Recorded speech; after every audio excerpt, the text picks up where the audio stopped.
Welcome back to another video with High Heel Bosses. Today I'm going to be covering a very flawed system called rent control. What is rent control? It's when you put a cap on the amount that the landlord is allowed to charge the tenant. So I'm going to tell you 3 reasons why rent control is a horrible idea. Not only does the landlord lose, the tenants lose, homeowners lose, and communities lose. So I'm going to cover all those reasons, and the person who inspired me to make this video was Ed Kirch. He had released a video earlier this week on the rent control bill that is trying to be passed with his friend Jane Garvey.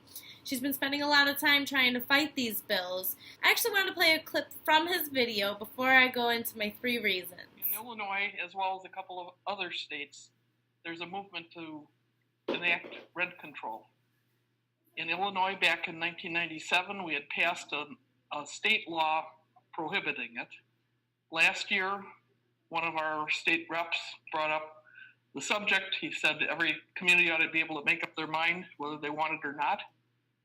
That didn't pass last year. Another state senator last year proposed a bill that would have had the tenants setting the rent and all kinds of other horrible things. That didn't pass last year. But now they're back, and they're back with a vengeance. There are now 4 bills at the state house, 2 of them removing the ban on rent control in the state, and 2 of them imposing rent control. And this is statewide in Illinois. The gist of both of them are setting up rent control boards. One of them has 6 rent control boards around the state. One of them has 1 in every county. They're made up primarily of tenants. And so you've got tenants setting the rents and setting the requirements for what a landlord has to do to get a rent increase. They've got limits on what the rents, both of them have limits on how much the rent can go up. Okay, so let me just say that there is no money in the renting business if you cannot raise the rents. So point number 1 that I like to make is quantity and quality. So quantity of housing will go down along with the quality of housing. Think about it. Landlords put in a bunch of money and improvements to the property in order to get a return on their investment. If they can't raise the rent because the quality of the place is better, then they're not going to get a return on their investment. Why would they make any improvements? What ends up happening is that they do the minimum improvements or fixing to the property just to basically make it habitable, and there's where the quality goes down. Rent control doesn't exactly mean more affordable housing. It actually means the opposite. There was a poll done in 1992 of the American Economy Association, and they found that 93% of their members agreed that when there was a ceiling on the rent, quality and quantity went down. The inventory for Illinois, at least, the housing inventory was about 107,000 in 2008.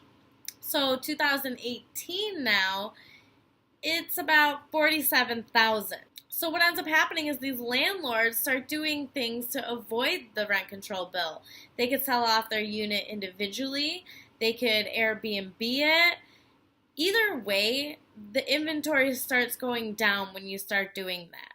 Now there's one more clip before I want to go on to point number 2. So I'm going to play that right now. I think you forgot to mention how they're going to fund this. Why don't you tell them how they're going to fund this? Well, they're planning on charging a fee for every rental unit you have, a fee to fund it. The other thing I forgot to mention was if you would like somebody to move out of your apartment, at the end of their lease or whenever, you have to give them 90 days notice, and you have to pay them, depending on which bill it is, 3 times the rent, $3,000, some relocation fee so that they get to move on your dime instead of their own dime. So it's really a taking of property rights. So you've got to pay an extra fee, you can't raise the rent, and you've got to pay for them to move out. Okay. Point number 2, it lowers the property value. How does it lower the property value?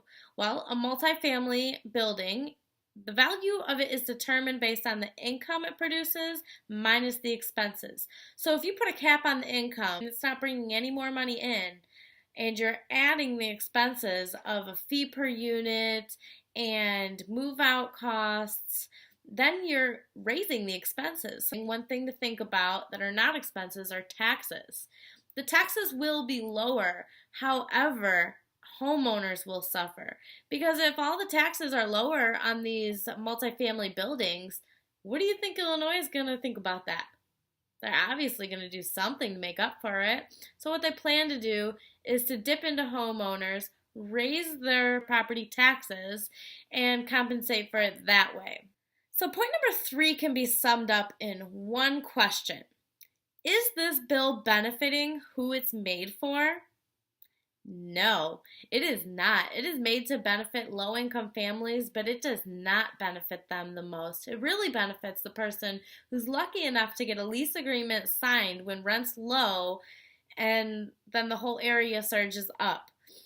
Normally, the person who uses this or who benefits from this is a person who doesn't even need it.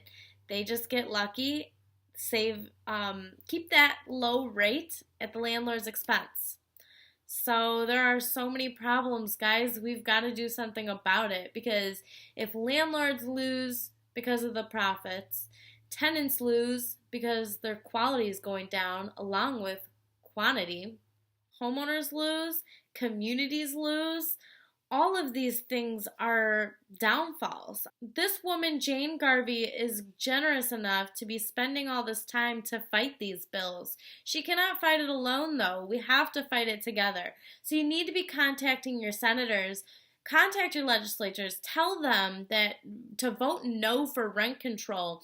Also, in Ed's video, which I will leave the link to Ed's video in the description as well as his channel. On the video that he made, Jane actually offers for anyone to contact her, and she put her contact information in his video in the description. So be sure to check that out. Don't be shy to reach out to her, because we're all in this together and we're all going to fight it together. So make sure that you're taking these actions. Make sure that you're taking action. Be proactive, not reactive. Because if you're just going to be reactive, you're literally waiting for just the government to screw you. So make sure you're doing something about it. And subscribe to this channel for more real estate content. Like this video if it was helpful. And I will see you on the next one.